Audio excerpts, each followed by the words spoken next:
A to Z with Mark Zinno, part of Locked On Sports Atlanta, and it starts now.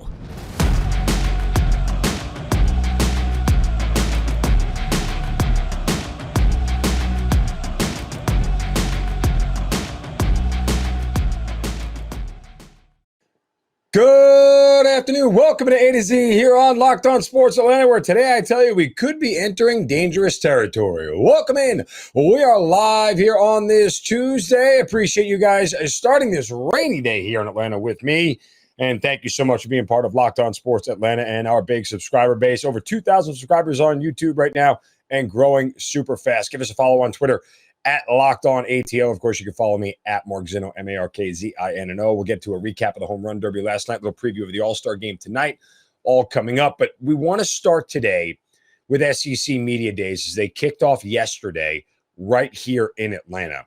And there was a certain thing that came out of yesterday's Media Days that could be a little bit alarming. By the way, this segment brought to you by our good friends at Dave. We'll tell you about that coming up here in just a few minutes. But Andy Staples of The Athletic wrote a really interesting column today in reference to what Greg Sankey said yesterday. Greg Sankey, the commissioner of the SEC, gave his State of the SEC address on Monday. And a lot of what a college football playoff, would look like in the future was brought up to him. And I just want to paraphrase and give some credit to Staples because I thought that he brought up some really lucid points. Right. And those points simply are that, the SEC and Greg Sankey sort of feel like, hey, we gave you a chance before. Now you're too late and we're going to do what we want to do. I mean, Sankey, if you go back in history, along with Notre Dame, AD Jack Swarbrick and Bill Bowlesby, former Big 12 commissioner, they were all about creating an expanded playoff, a 16 playoff or a 12-team playoff, some with automatic qualifiers, some without automatic qualifiers. Well, that was all last year. And all those conversations were going on. And then all of a sudden, the game changed a little bit. The game changed because Oklahoma and Texas left the Big 12 to come to the SEC, and USC and UCLA left the Pac-12 to come to the Big 10. So now what you have manifestly is these two super conferences that are out there, and everybody else is playing catch up.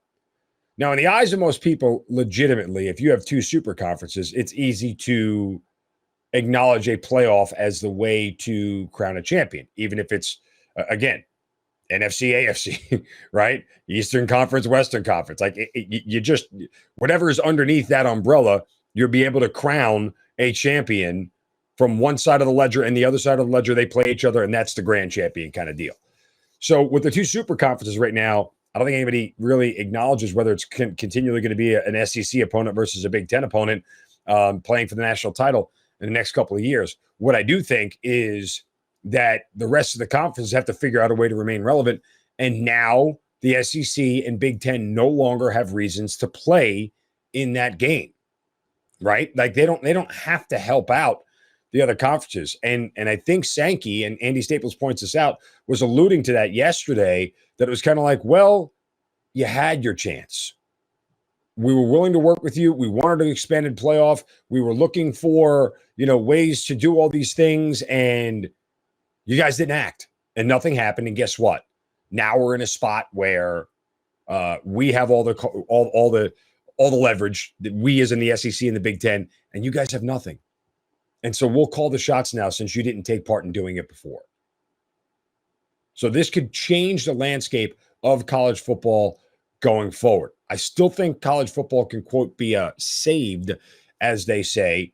And as much as I'm against an expanded playoff, I know it's coming. But there's a couple of different discussions as to how that will go. I'll tell you about that in a minute. We've all been in a situation at some point in our lives when we were a little tight on cash. Maybe you can only afford to put a few gallons of gas in your tank, or you've got to save the date and wondering how you're going to afford a gift. That's where Dave can help. If you're living paycheck to paycheck, struggling to make ends meet, it can be really stressful when unexpected expenses come up. Now, Dave can help you get out of a pinch when you really need it. So whether it's that car expense that popped up, you need a new set of brakes or whatever, new tires, or anything that we just talked about, Dave is the way to go. It's the banking app that can get you $500 instantly with extra cash. That's more money to fill your tank, wedding gift, catch up on bills, whatever it may be. Finally, tackle those expenses that have been stressing you out without any hangups. There's no interest and no credit check needed. Millions of people have already downloaded the Dave app to get financial relief when they need extra cash. So if you're in a pinch and need some extra help, download Dave and think of a helping hand and the future you. Download the Dave app from the App Store right now, the DAVE. Sign up for an extra cash account and get up to $500 instantly. For terms and conditions, go to dave.com/legal. Instant transfer fees apply. Banking provided by Evolve, member FDIC. So how does college football go forward from here? Well, I think it's pretty obvious that unless the Pac-12, the Big 12, and the ACC can get their you-know-what together, all the power is held by two conferences, and they're going to have to follow. And that's why there's such a scramble right now. And even the Pac-12 is saying, hey, we're open for business. It's not even like, hey, don't call us, we'll call you. We extend the invitations. You don't. They are flat out saying we're open to anything right now. Anything to help make us as relevant as the other conferences are. So, and I know they've grabbed some of the lower group of five schools, Houston, a couple other ones, I think Memphis and UCF. I'm trying to remember them all. But that really doesn't stir the drink the way it should. You know, a couple of weeks ago, and I gave you the deal on how to combine the ACC and the Pac-12 or what's left of it and put together another super conference. I think that bears some reality that could happen down the road. But still, as far as the college football playoff is concerned, you know, they don't have a format past 2025. They don't have a TV deal either. And so they have to figure out what the rest of the college football landscape is going to look like and what an expanded playoff is going to look like. I'll say it again. I am anti an expanded playoff. I'm fine with 4 teams. I don't think you need to change it. I think it's pretty close to damn near perfect the way it is right now.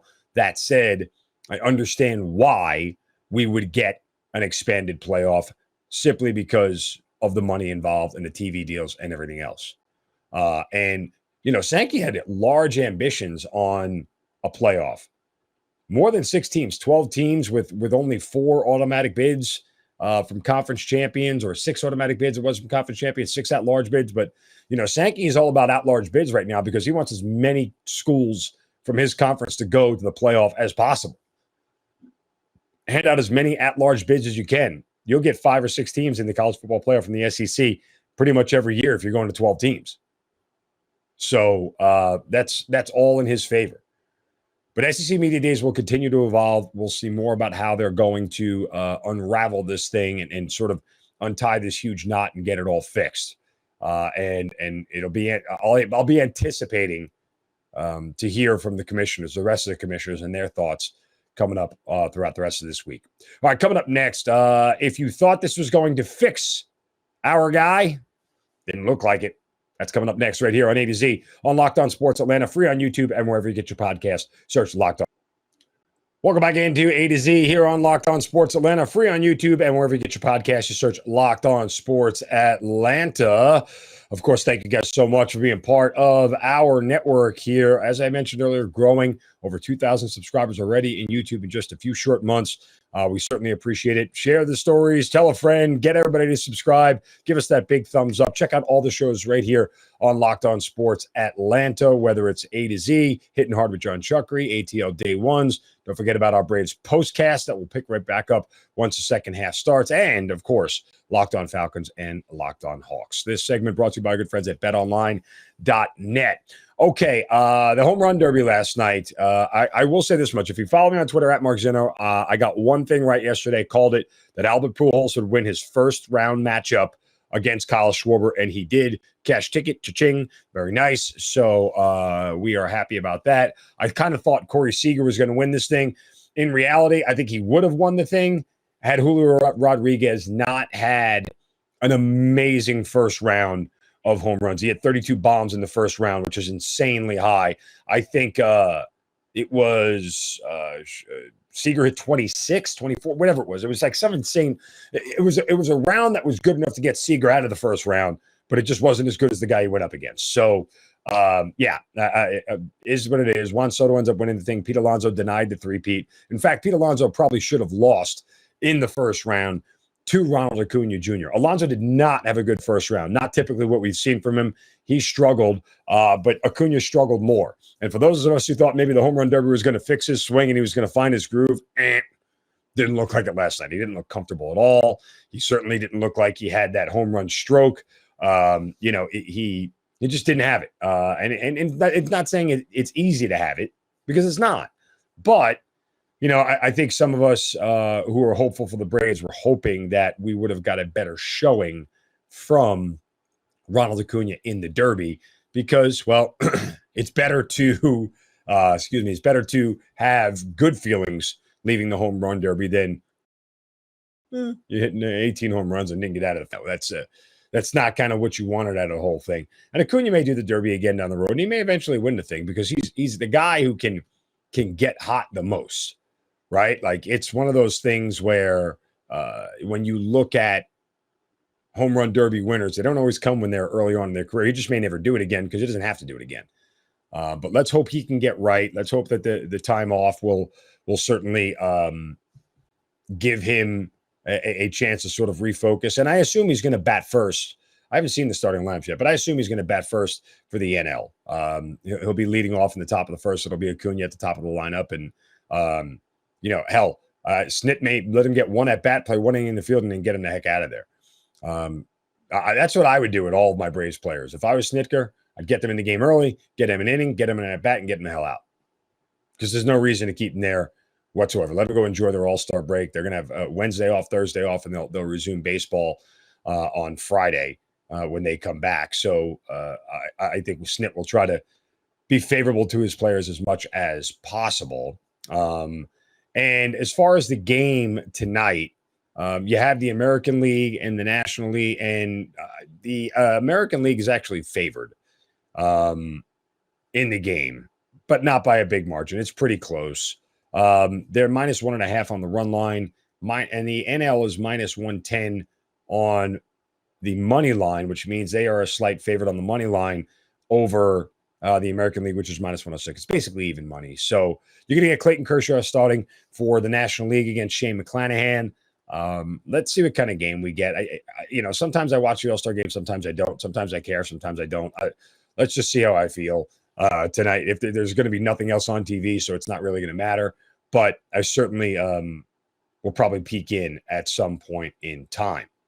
One other note about the All-Star game that I think is going to be super nauseating, and I'll tell you what that is here in just a second. First, a word from our friends on betonline.net, your number one source for all your betting needs and sports information. Find all of the latest sports developments, league reviews, and news, including this year's Major League Baseball season. BetOnline is your continued source for all your sports wagering information, including live betting, esports, and scores. BetOnline.net remains the best spot for all your sports scores, podcasts, and news this season. BetOnline.net, the fastest and easiest way to check in on all your favorite sports and events, including MMA, boxing, and golf. Head to the website today or use your mobile device to learn more about the trends and the action. BetOnline, where the game starts.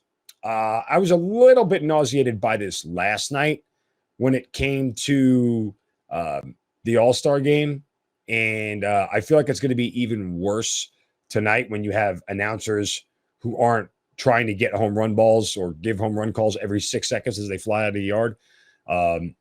The Freddie Freeman Braves storyline is kind of getting tired very fast, and I kind of wish it would go away. I wish Freddie Freeman was able to, and I understand he's not able to during the season, but I wish he would just come out and end this whole thing and accept responsibility as to why he's not in a Braves uniform. I'm sorry, you're not going to convince me it's anybody else's fault but his. It's a really simple conversation with your agent. I don't want to be anywhere but Atlanta. End sentence. Go make it happen. Then it's the agent's job to go play shadow games, to negotiate, to say, well, we've got other offers here, we've got other offers there, and squeeze as much money out of the organization as possible. That's the agent's job. The player's job is to say, this is where I want to be. Because some players just say, I want the most money possible, I don't care. Some players say, I want as much money as I can get, but it's got to be one of these three teams. And other players say, I don't care how much you can get, I want to be here. Like, it's really, really simple. And the idea that any Braves fans wants to exonerate Freddie Freeman and his role in this thing and make it not his fault, nah, it's all his fault. The more I talk about it, the more I'm convinced it's all his fault. and he needs to take responsibility for it. He made a decision. I guess emotionally he felt like it was the wrong decision. Get over it, bro. What can I tell you? Get over it. It's on you. So I don't want to hear tonight. I want this thing to be oversaturated because I guarantee you it's going to be talked about. There'll be camera shots. As soon as Freeman stands next to Snitker in the dugout, boom, going to be cut to it. I wish there was a prop for that. Right? I wish there was a prop for how much we can have the Freddie Freeman Braves Snitker storyline come up in tonight's All-Star game, because my guess is at least 3 times. At least 3 references to it. So I wish it would die. I wish it would go away. And hopefully when it's all said and done after the season, Freddie will be able to address it and tell everybody what went on. I don't think he'll ever address it while he's still actively playing, certainly not publicly, because if he discloses how the negotiations went, who's going to want to represent him? And he may not need representation the rest of his career. That may be fine, but still, no agent's going to like a player to tell the world how the sausage is made in that aspect. You don't want to give away an agent's secrets and hints and what they do. That's like breaking bro code, man. Just don't do it. Get you in trouble. All right, coming up next, a comment from an NBA superstar that may change the landscape of the league next season. That's next right here on A to Z on Locked On Sports Atlanta, free on YouTube and wherever you get your podcast. Search Locked On Sports Atlanta. Final segment of A to Z here on Locked On Sports Atlanta, free on YouTube, wherever you get your podcast. Search Locked On Sports Atlanta. Want to get to some NBA news that I found interesting here in just a moment. But now, time for Shovels of Wisdom. Brace yourselves, because it's time for the Shovel of Wisdom.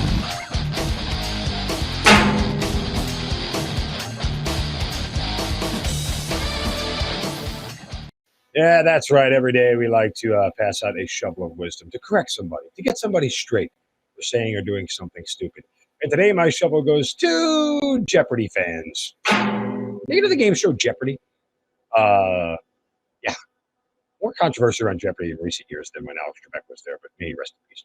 But nonetheless, there were people, fans of Jeopardy and contestants on the show, who apparently were upset, because it's 2022, we have to be upset about everything, about a sort of, let's just call it crude joke that might be aggressive from where I stand, more satire or sarcasm or whatever you want to call it, kind of joke, but let's just say on the aggressive side, a crude joke. Well, Kenny Jennings, the guy who won $7.9 million at Jeopardy and won for 7 straight years, whatever it was. I don't know how long he was on the show, but as a contestant, but he was. Anyway, he's now the host.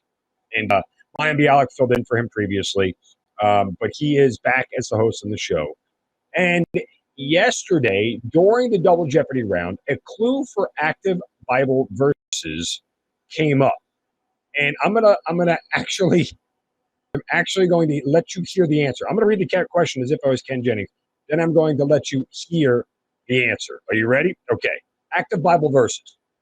Since no one had done this for 40 years, God told Joshua to get a knife and do this to male Israelites. Here's the live answer.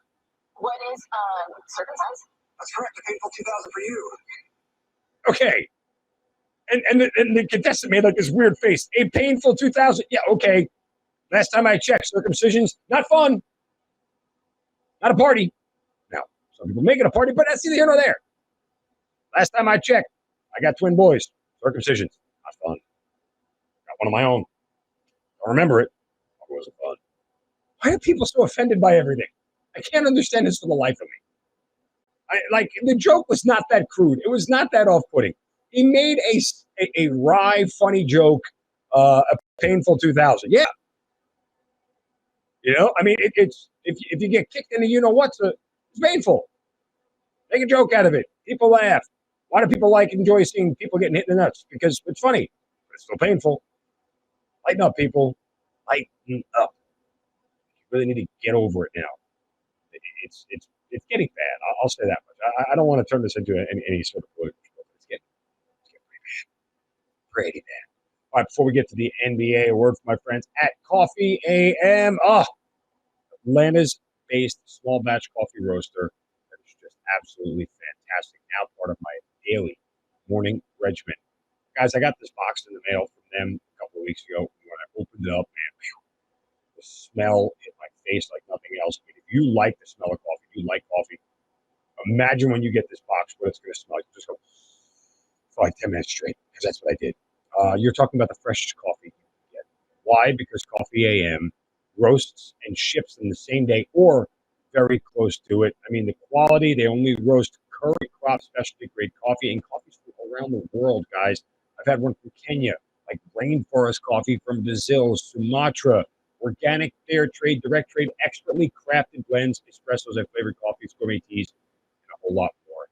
Coffee AM, roasted right here in your backyard. Go to coffeeam.com/locked-on today and take a look at their full menu of coffees, teas, and gift sets. That's coffeeam.com/locked-on. Use the coupon code locked-on at checkout to get 15% off your first order of coffees, teas, and gift sets. Coffee AM, the best small batch coffee roaster in America, and it's right here in our own backyard. Okay, on to the NBA here, because I saw a piece on ESPN.com that made me go, that's interesting. Mark Spears wrote this, and it was in reference to DeAndre Ayton, who all of a sudden is pivoted, I guess, to now happiness about re-signing with the Phoenix Suns, a 4-year deal with $133 million. And the quote from Ayton, as he told ESPN, was, "This is a blessing. This contract not only has a generational impact for my family, but also with the way we were able to work with the Phoenix community and at home in the Bahamas. That is the things that we go by. I've come to understand this as a business, so I was more anxious to know the end result so I could focus, move on, and just get back to work. I treat everything like a business, just keep it professional, approach everything with professionalism, and not looking too deep into it." Close quote. Bottom line is that Ayton doesn't need to go anywhere. It doesn't look like he wants to go anywhere. I think as he said, he wanted to go back to what we were talking about Freddie Freeman last segment, right? This is a guy who clearly wanted to go after the money, didn't necessarily need to stay in Phoenix, didn't care where he went. As he just said, I don't care where, it didn't matter. I just wanted to get a contract signed and focus and move on. Okay. And now, one, he's not going to be able to be traded until after January of next year anyway. So that doesn't matter. But again, this is one more piece on the chessboard here that is sort of locked in and limits what the Hawks can do when it comes to John Collins. And I think that is noteworthy. I think as every day passes by, the likelihood of Collins getting traded gets lower, because I don't think the Hawks want to come down off their asking price. And I don't think the rest of the league sees Collins as that much of an impact player that they're willing to give up that much to get it. That's basically what it boils down to. Now, could the KD thing still flip the NBA on its side? Yeah, absolutely it can. 100%. But we are also in a point where everything may just settle back into where it was. And outside of PJ Tucker leaving the Heat, going to Philadelphia, yeah. Not really any major sort of moves at this point in time that really give the Hawks the necessary positioning that they need in the Eastern Conference. And I'll say this much. If John Collins stays, the one benefit is at least the expectations come down. I think the expectations settle in at make a 6 seed, don't be in the play-in tournament. That's kind of the expectation. You're not going to finish in the top 3, not without something semi-miraculous happening. And you're not going to be that much better than you were last year. Or I should say, there's no reason to believe at this point in time you would be better than you were last year. Unless, of course, Trey Suggs. That happens, you have a chance to be better than you were last year. But I don't give that high probability of a chance. All right, that'll do it for us today here on A to Z on Locked On Sports Atlanta.